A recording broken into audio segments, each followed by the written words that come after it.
Hello, I want to make something as clear as possible about this discussion of free will and quantum mechanics. Okay, I have never said that will is an expression of quantum mechanics. It could be, okay, it could be. It's reasonable to discuss speculation like that. But I've not claimed that whatsoever.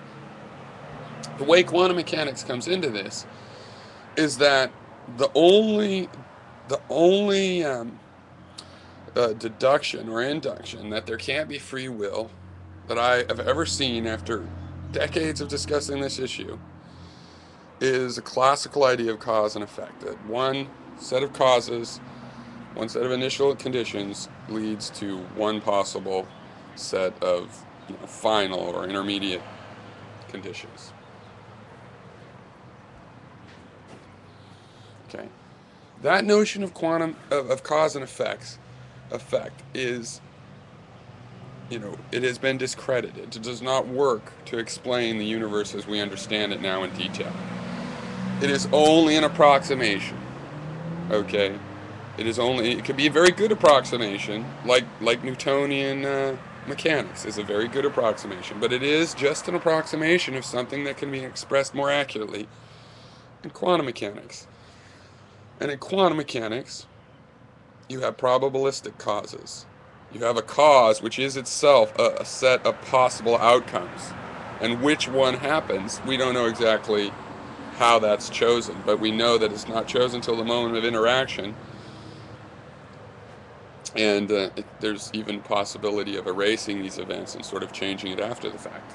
More weirdness.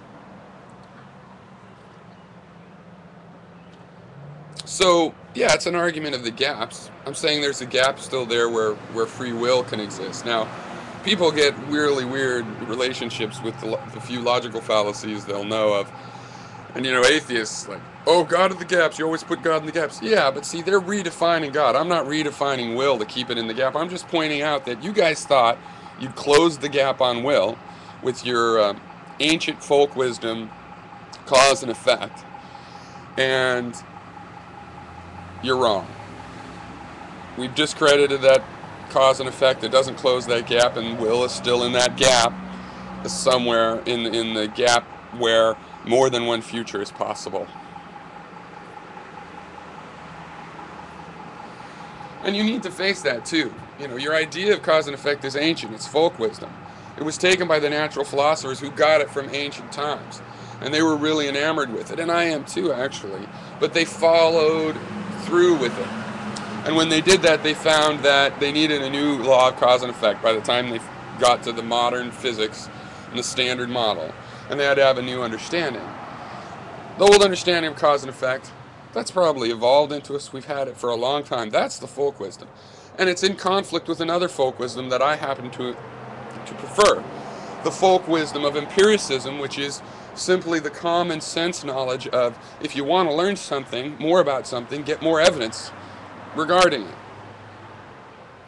Now, I prefer that. I prefer the folk wisdom of empiricism, refined up into our modern version of empiricism, to the folk wisdom of cause and effect, truncated, at say 100 years ago.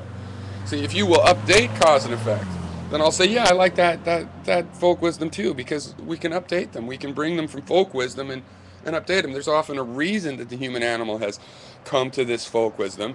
There's an explanation. It's just not that reality isn't really the shape we think. There's some other reason, a psychological reason, or some limit of the body, or something like this. There'll be an explanation. It just won't be the explanation we would like, which is that the reality seems to have the shape that we think, that it's behaving in this form of cause and effect.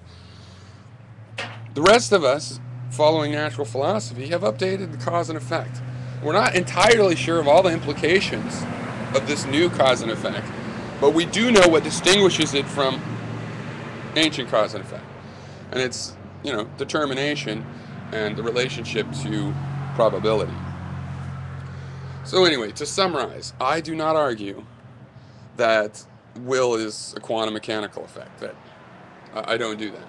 The closest I get to that, though, is that I notice when I have been reasoning on these issues, and when I've tried to define random, And I found that I can't really make a definition of random that distinguishes between something that we might call truly random, in terms of how we think of random, versus just being something that someone else chooses.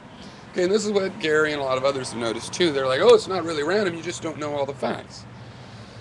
In other words, what seems random could be very deliberate. If you don't know the input causes, you can't make that prediction. So if I choose a number between 1 and 10, you've never met me before, then that really will be a random number for you. If you do know me really well, maybe you know my favorite number is 7, and I always choose 7, or 2 times out of 10, I choose 7, skewing the odds towards 7. You might know that suddenly doesn't seem so random. So I don't see a way to make a distinction between those two things. And I do find that interesting, because that means that I can't distinguish between the probabilistic emission of a photon by an atom and a choice that the atom might be making. But I have no reason to think that the atom has the machinery to make at least an informed choice. It could have something akin to infinitesimal will, right? It could have something akin to infinitesimal will, as far as I know. But it wouldn't have any cognitive, it doesn't have eyes and machinery to take information and put it in feedback loops and make an informed decision. So I can't discriminate between there being some fundamental randomness or something else making will. And this is something about my tradition of philosophy, where we take will as an important element, really the central element. We're trying to understand how to live with and use our wills. So we're biased a bit towards thinking that there's something there, and so I'm not going to give that up very easily. But it wouldn't be like a human will. And so the final thing I'll take is, consider this. Let's say your consciousness is copied into a computer. Not something I necessarily think that will ever be done, but it's at least a decent thought experiment. Let's say your mind, your consciousness, was copied into a computer. We get to the point where we can do that. And then let's say it's split into 1,000 pieces and spread around the memory of the computer. If I go see one of those pieces, it's just going to be a little fragment of your knowledge. Like, it's going to be, where you know how to fix a car, and here you know the plot of Twilight, and there and none of these are hooked together. So you are nowhere in this computer for me to talk to, because your consciousness has been split up all over. But let's say those little bits of consciousness are allowed to move around the memory and come in contact. It's conceivable that if they recollected, you would emerge, right? But we wouldn't see you in any one little bit of your consciousness. We would only see you in the whole network.